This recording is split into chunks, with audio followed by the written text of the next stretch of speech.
নানা রকম ডিসকাশন তো থাকবেই যখন আপনি একটা নির্বাচিত বোর্ড ভেঙে দিয়ে একটা অ্যাডহক কমিটি করবেন, সেই বিষয়ে নানা রকম আলোচনা সমালোচনা থাকবে এবং সেই নির্বাচন নিয়েও নানা রকম প্রশ্ন ছিল। কিংবা আমিনুল ইসলাম বুলবুল তিনি যখন বোর্ডে এসেছিলেন ফারুক আহমেদকে সরিয়ে, সেই ব্যাপার নিয়েও প্রশ্ন আছে। বলা হচ্ছিল যে সেটাও প্রসেসও কতখানি ঠিক, বা সেই সময় সরকারের সেই বিষয়ে চাপ ছিল কিনা বা সেই বিষয়ে হস্তক্ষেপ ছিল কিনা সেটাও আছে। আবার এখনকার যে অ্যাডহক কমিটি সেখানেও সরকারের হস্তক্ষেপ নিয়ে প্রশ্ন থাকতে পারে, আপনারা যেটা নিয়ে আলোচনা করছিলেন। এবং আমিনুল ইসলাম বুলবুলের যে বিদায় সেটাও খুব একটা সুখকর ছিল না। তবে তামিম ইকবাল গতকালকে যখন আসলেন তার আগে আমিনুল ইসলাম বুলবুল বের হয়ে গেছেন।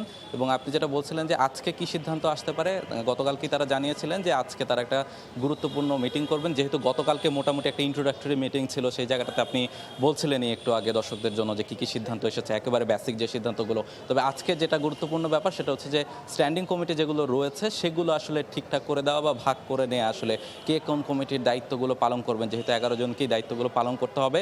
এবং আরেকটা বড় ব্যাপার এই অ্যাডহক কমিটির জন্য, যে এই যে 3 মাসের মতো সময় তারা পাবেন, এর মধ্যে কিন্তু দুটো বড় বড় সিরিজ রয়েছে আগামী 2 মাসে। ফলে এই দুটো সিরিজ ঠিকঠাক মতো যাতে আয়োজন করা যায় সেই ব্যাপারেও তাদেরকে কাজ করতে হবে। এবং তামিম ইকবাল গতকালকে প্রেস কনফারেন্সে প্রথম কথায় যেটা বলেছিলেন যে বাংলাদেশের ক্রিকেট বোর্ড যে রেপুটেশন খুইয়েছে গত 1-1.5 বছরে, সেই রেপুটেশনটাকে তারা ইন্টারন্যাশনাল লেভেলে ফিরিয়ে আনতে চান। বিসিবি যেন আবার একটা স্ট্রং পজিশনে এসে দাঁড়াতে পারে। ফলে এই কাজগুলো যদি করতে হয়, খুব বেশি সময় কিন্তু তামিম ইকবালরা পাবেন না। তামিম ইকবালের নামটাই স্পেশালি মেনশন করে বলছি, কেননা তিনি স্পষ্টই জানিয়েছেন এবং অনেক কানাঘোষায় চলছিল যে তিনি বিসিবির ইলেকশন করবেন, যে ইলেকশনটা তার অ্যাডহক কমিটি আয়োজন করবে, সেই ইলেকশন তিনি নিজেও করবেন। ফলে তাকে নিশ্চয়ই ইলেকশনে পার্টিসিপেট করতে হলে তার আগে রিজাইন করতে হবে।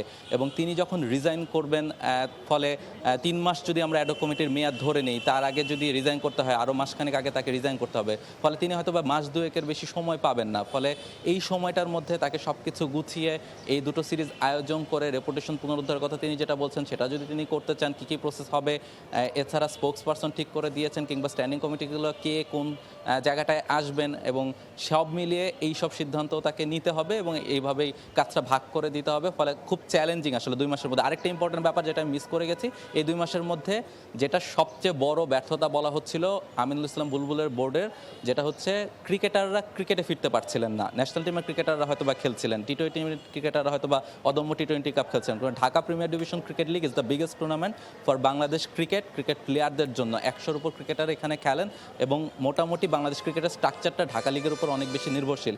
সেখানে যেহেতু ঢাকা লিগ আয়োজন করা যাচ্ছিল না, এই অ্যাডহক কমিটির একটা বড় দায়িত্ব থাকবে যে ঢাকা লিগটা এর মধ্যে তারা যদি অ্যারেঞ্জ করতে পারেন। ফলে অনেকগুলো গুরুত্বপূর্ণ কাজ কিন্তু খুব কম সময়ের মধ্যে করতে হবে। অনেকে বলে না যে পরীক্ষার খুব বেশি বাকি নেই কিন্তু সিলেবাসটা অনেক বড়। তামিম ইকবালের অ্যাডহক কমিটি এই মুহূর্তে ওরকম একটা অবস্থানে দাঁড়িয়ে। মাহফুজ আলম।